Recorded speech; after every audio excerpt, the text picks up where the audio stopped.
दुराचारी र दुराचार, भ्रष्ट र भ्रष्टाचारका सन्दर्भमा मुखमा पानी हालेर बोल्ने मेरो बानी छैन। उहाँहरू केलाई प्रतिगमन भनिरहनु भएको छ?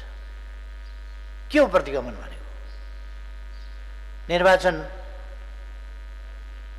प्रतिगमन हो। निर्वाचन हुँदा बहुदलीय प्रतिस्पर्धात्मक राजनीतिक प्रणाली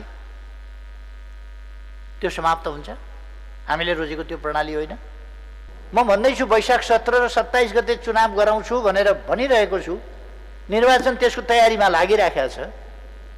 कुनै हालतमा चुनाव गराउँदैन भनेर उहाँहरू राजनीति गर्नुहुन्छ कि ज्योतिष शास्त्र पढ्नुहुन्छ? म सरकारमा टाँसिरहन खोज्छु भनेको छैन। टाँसिरहन खोज्नु जसरी पो अलोकतान्त्रिक हुन्छ, जनताका बीचमा जानु कसरी अलोकतान्त्रिक र प्रतिगमन हुन्छ?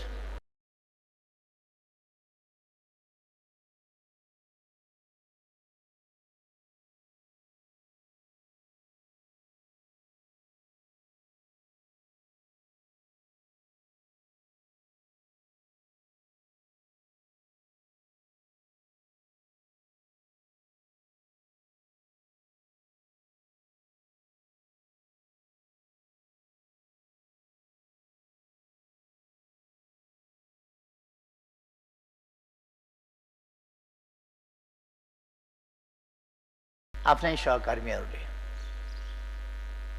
चल्नै नदिने खालको स्थिति, त्यस्तो विडम्बनापूर्ण एउटा जटिल अवस्थामा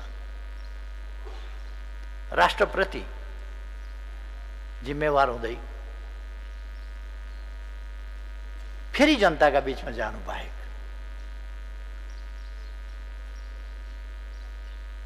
जनताले सुम्पिएको जिम्मेवारीमा केही नयाँ प्रवृत्ति त नयाँ होइनन्, तर पनि यस परिस्थितिमा बहुमतको सरकार भइसकेपछिको परिस्थितिमा पनि केही प्रवृत्तिहरू जो देखा परे ती हिजो गरेका कबुलभन्दा पृथक, ती कबुल पुरा गर्न नसकिने अवस्था भएपछि जनताले जुन मेरो अगुवाई र मेरो नेतृत्व र मेरा पहलहरू माथि विश्वास जनाउनु भएको थियो, त्यो विश्वास फेरि मैले जनताका बीचमा व्यवहारकारीहरूलाई असफल पार्दै जनताका बीचमा जानु र त्यो विश्वास ट्रायल गर्नु आवश्यक थियो। त्यसकारण मैले जनताका बीचमा यहाँहरूले दिनुभएको जुन विश्वास थियो त्यो विश्वास कार्यान्वयन गर्न दिइएन। तपाईहरूले जुन जिम्मेवारी दिनुभएको थियो त्यो जिम्मेवारी पुरा गर्न दिइएन। तपाईहरूका अगाडि मैले जुन कबुल गरेको थिएँ त्यो कबुल गर्न पुरा गर्न दिइएन। त्यसकारण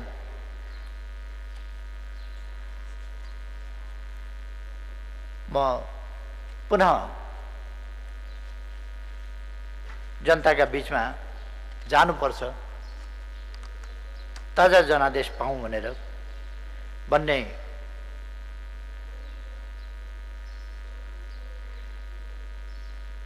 निर्णयमा पुगेँ र एउटा नयाँ कदम चाले। प्रतिनिधि सभा विघटन भयो। प्रतिनिधि सभाको विघटनलाई अर्थात् विघटनको सिफारिसलाई संविधान विपरीत, जनादेशको अवहेलना र प्रतिगमन जस्ता आपत्तिजनक आरोप लगाइएको मैले सुनेको छु। मलाई उदेक लाग्छ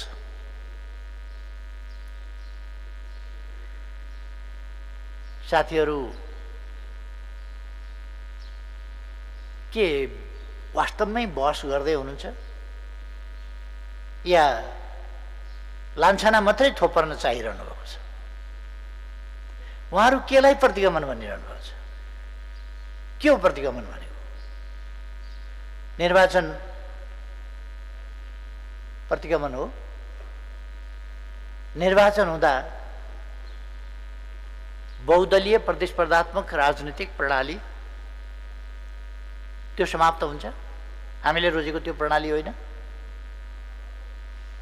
कथम कदाचित संसद चल्न सकेन वा संसदले राम्ररी फङ्सन गर्न सकेन वा सरकारलाई काम गर्न दिएन भने अनि गर्ने के त? के देशलाई अस्वस्थ राजनीतिको गोलचक्करमा फसिरहन दिने?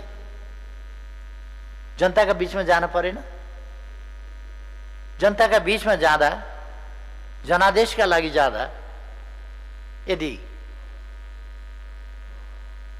प्रतिगमन हुन्छ भने कमसेकम 1.5-2 वर्षपछि त चुनाव आउँछ नै, फेरि प्रतिगमन त रोक्न सकिने त भएन।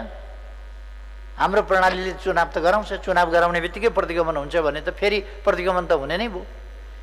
निर्वाचनलाई प्रतिगमन भन्नुभएको उहाँहरूले कि केलाई प्रतिगमन भन्नुभयो?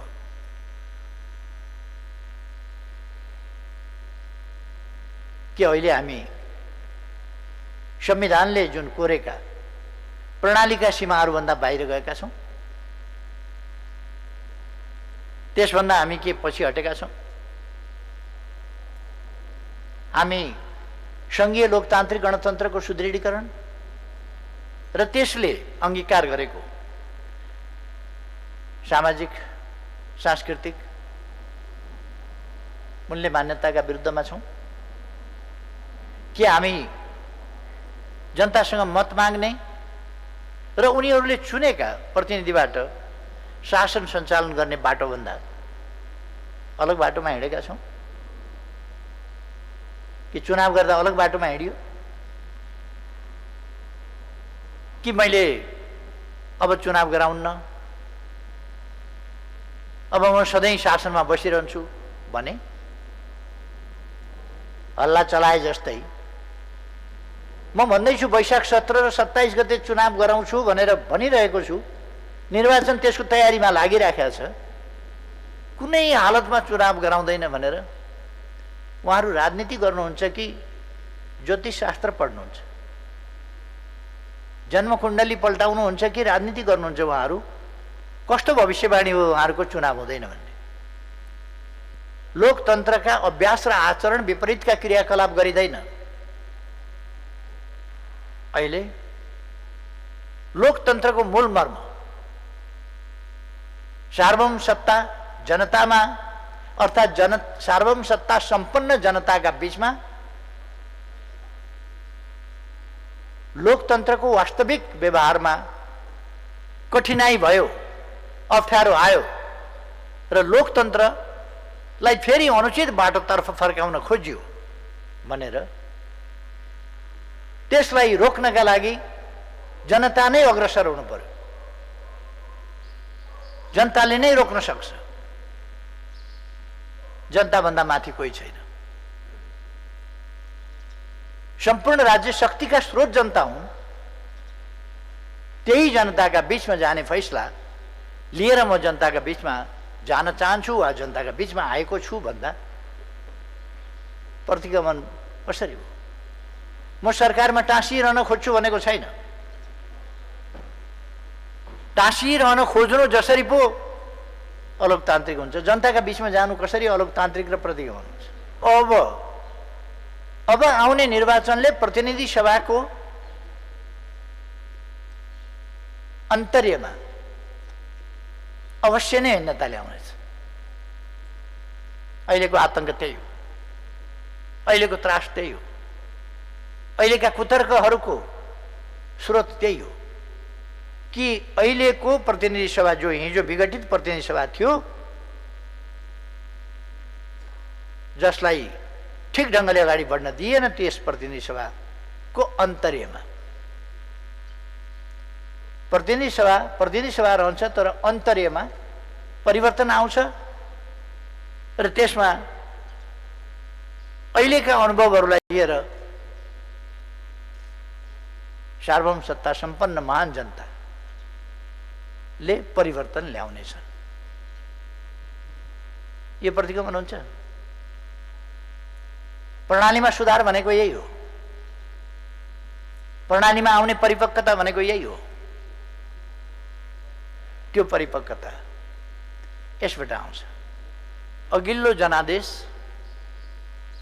उपयुक्तै जनादेश थियो, तर जनादेशबाट आएका व्यक्तिहरू पात्रहरू उपयुक्त भएनन्, जसले गर्दा पुनः निर्वाचनमा गएर नयाँ पात्रहरूको छनौट गर्नु पर्यो।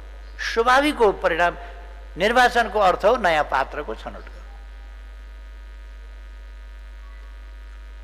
यो संविधानको रक्षा, यसको सृजनात्मक कार्यान्वयन, यस प्रणालीको रक्षा, यसको सुदृढीकरण र यसको व्यवहारिक कार्यान्वयन, यी कुराहरू प्रणालीमा क्रमिक सुधार नै हो। प्रणालीमा क्रमिक सुधार, संरचनाहरू तिनै हुन्, तर संरचनाको अन्तर्वस्तु हो, त्यसमा भिन्नता, त्यो आवश्यक छ। त्यसकारण मैले नयाँ जनादेश पाऊँ भनेर जनतामा अपिल गर्ने अठोट गरेको हुँ र त्यसअनुसार सिफारिस गरेर प्रतिनिधि सभा भङ्ग भएको। यो जनादेशको अवहेलना होइन, जनादेशप्रतिको सम्मान हो र जनताका अगाडि नतमस्तक भएर नयाँ जनादेशका लागि जाने कुरा हो। आफू र आफ्ना स्वार्थलाई केन्द्र भागमा राखेर लोकतान्त्रिक प्रणाली, मूल्य मान्यताहरूलाई धरापमा पार्ने कुरा कदाचित उचित हुन सक्दैन। त्यसकारण मैले ताजा जनादेशका लागि निर्वाचनको बाटो रोज्नु विधि सम्मत हो, संविधान सम्मत हो र यो पद प्राप्तिका लागिको अवांछित हरकत होइन। यो प्रणालीका रक्षाका लागि जरुरी कदम हो। म त्यो सम्पूर्ण महानुभावहरूमा, दाजुभाइ दिदीबहिनीहरूमा यस अवसरमा स्पष्ट गर्न चाहन्छु। प्रतिनिधि सभामा सम्बोधन गर्दा मैले भनेको थिएँ, म आफू भ्रष्टाचार गर्दिनँ र अरूलाई पनि गर्न दिन्न। आज फेरि एकपटक दोहोऱ्याउन चाहन्छु, दुराचारी र दुराचार, भ्रष्ट र भ्रष्टाचारका सन्दर्भमा मुखमा पानी हालेर बोल्ने मेरो बानी छैन। जो जतिसुकै उच्च ओहदावाला होस् वा कथित पहुँचवाला, तिनको मुख हेरेर सजाय तोकिन्न। कारवाही गर्ने नगर्ने फैसला लिइन्न। यो मेरो प्रतिबद्धता लोक रिजाइ वा ओठे भक्ति होइन, निष्ठा हो। त्यही निष्ठाका कारण भ्रष्टाचार र अधिकारको दुरुपयोग छानबिन गर्ने विभिन्न सरकारी निकायहरूलाई मैले प्रधानमन्त्री कार्यालय अन्तर्गत ल्याएको थिएँ। कतिले यसलाई शक्तिको अति केन्द्रीकरण गरेको भने, यो त अलोकतान्त्रिक भयो भन्नेहरूका आरोपमा नअल्मलिएर ठिकै गरेको रहेछु भन्ने 3 वर्षको अवधिमा प्राप्त कामको प्रभावकारिता र परिणामले देखाएको छ। भ्रष्टाचार विरुद्ध जिम्मेवारी पाएका हाम्रा निकायहरूले यसका विरुद्ध अभियान नै चलाएका छन्। यस अवधिमा भ्रष्टाचार, राजस्व चुहावट र सम्पत्ति शुद्धिकरण अन्तर्गत कुल 1154 मुद्दा दर्ता भएका मध्ये जति बेला राष्ट्र एक भएर महामारीका विरुद्ध जुझ्नुपर्ने थियो, त्यही समय मेरा सहकर्मीहरू सरकार कसरी ढाल्ने, काम कसरी रोक्ने, नेतृत्व कसरी हत्याउने जस्ता कुराहरूमा लागे। त्यही उद्यममा उहाँहरू लागेर अत्यन्तै वातावरणलाई बिगार्नु त मिलाउनु भयो। यसले, यस्ता कुराहरूले निश्चय नै हाम्रा सफलता र सपनामाथि केही प्रहार भएको छ। नकारात्मक प्रचारबाजीका बावजुद यी 3 वर्षमा जे जति आधार बनेका छन्, जति काम भएका छन्, मुलुकले निराश हुनुपर्ने अवस्था छैन भन्ने म ठान्दछु। हामी अहिले निर्वाचनको क्रममा छौँ। केहीले अझै पनि चुनाव त हुन्छ भन्दै प्रश्न उठाएको सुन्छु। म जोड दिएर भन्न चाहन्छु, चुनाव हुन्छ। चुनाव आगामी 2078 साल वैशाख 17 गते शुक्रबार पहिलो चरणमा र 78 साल वैशाख 27 गते सोमबार दोस्रो चरणमा निर्वाचन हुन्छ। वैशाख 17 गते प्रदेश नम्बर 2, प्रदेश नम्बर 4 भनेको गण्डकी, लुम्बिनी प्रदेश र सुदूरपश्चिम प्रदेशमा निर्वाचन हुन्छ भने दोस्रो चरणमा प्रदेश नम्बर 1 बागमती प्रदेश र कर्णाली प्रदेश गरेर 3 वटा। पहिलो चरणमा 40 वटा जिल्लामा निर्वाचन हुन्छ भने दोस्रो चरणमा 37 वटा जिल्लामा निर्वाचन हुन्छ। निर्वाचन आयोगले यस सम्बन्धी आफ्नो तयारी तीव्रताका साथ गरिरहेको छ। तयारीको अवस्थाका बारेमा म आफैले पनि निर्वाचन आयोगमै गएर पनि प्रत्यक्ष जानकारी लिएको छु। सरकार सञ्चालनका लागि जनतालाई फेरि एकपटक आफूले रुचाएको दलको छनौट गर्ने मौका मिलेको छ। जनतालाई साक्षी राखेर गरिएका कबुलहरू पुरा गर्न सत्तारूढ दलको अध्यक्ष एवं प्रधानमन्त्रीको हैसियतमा म प्रतिबद्ध छु। निर्वाचनबाट फेरि एकपटक अस्थिरताको खेती गर्न चाहनेहरूको दाउपेच चकनाचुर हुनेछ भन्ने मैले विश्वास लिएको छु। मुलुकले स्थिर सरकार र राजनीतिक स्थायित्व प्राप्त गर्नेछ। समृद्ध नेपाल, सुखी नेपालीको राष्ट्रिय आकांक्षा पुरा भएरै छोड्नेछ।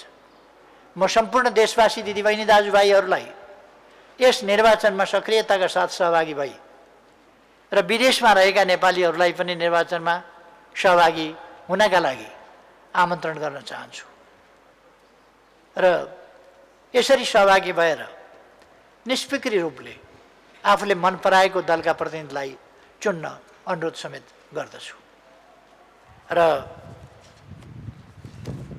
कुनै प्रकारका भ्रम र अन्योलमा नपरिकन देशलाई अस्थिरता र अन्योलतर्फ जान नदिइकन अगाडि बढ्नुपर्दछ।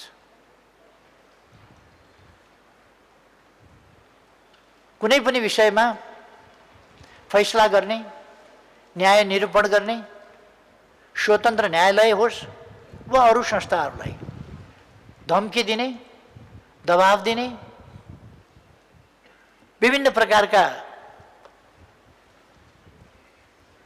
अशस्त क्रियाकलापहरू प्रकट गर्ने कुराहरू लोकतान्त्रिक समाजका निम्ति ग्राह्य र स्वीकार्य हुन सक्दैन र त्यस्ता प्रयासहरूबाट हाम्रा कुनै पनि जिम्मेवार राष्ट्रका जिम्मेवार अङ्गहरू वा निकायहरू प्रभावित हुनु हुँदैन भन्ने म विश्वास गर्दछु। लोकतान्त्रिक प्रणाली एउटा स्वतन्त्र ढङ्गले आफ्ना कर्तव्य पालना गर्ने, संविधान र कानुन बमोजिम चल्ने, दबाव रहित र भयरहित अवस्थामा त्यस्ता निकायहरूले काम गर्न पाउने प्रणाली हो। यदि त्यस्तोमा कसैले दबाब दिन्छ, कसैले अस्वस्थ ढङ्गले आफूलाई प्रस्तुत गर्छ भने ती कुराहरूलाई त्यस्ता निकायहरूले पनि अस्वीकार गर्नुपर्दछ र जनताले पनि अस्वीकार गर्नुपर्छ। म यस घडीमा 3 वर्षका म प्रधानमन्त्री भएर गरेका कामका केही नमुनाहरू मैले यहाँ प्रस्तुत गरेँ र बाँकी थुप्रै कामहरू भएका छन् जसको विवरण अहिले सम्पूर्ण रूपमा प्रस्तुत गर्न सम्भव छैन।